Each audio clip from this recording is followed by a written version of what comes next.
Greetings, traveler. I am the storyteller. Please sit and stay a while as I have a myriad of strange and wonderful tales to tell. If you feel so inclined, please consider supporting my work through Bandcamp, Spotify, and Audible. You'll find the links below. Now, traveler, we shall begin. Allow me to recite one of the 51 tales as put forth in the days of old by the splendid and visionary Lord Dunsany.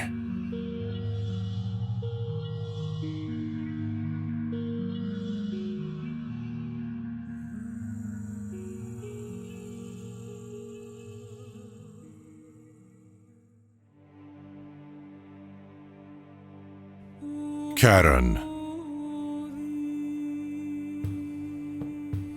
Charon leaned forward and rode. All things were one with his weariness.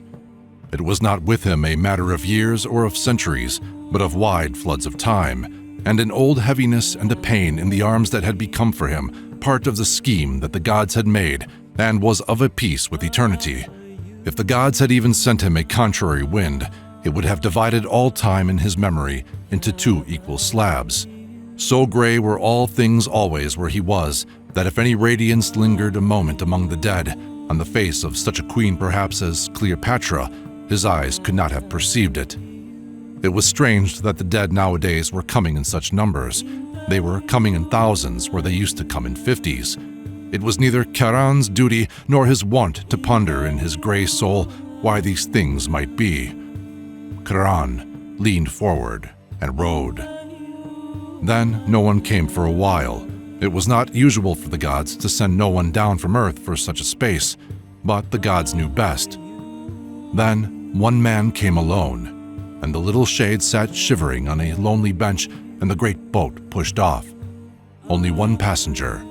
The gods knew best. And great and weary Charon rode on and on beside the little silent shivering ghost.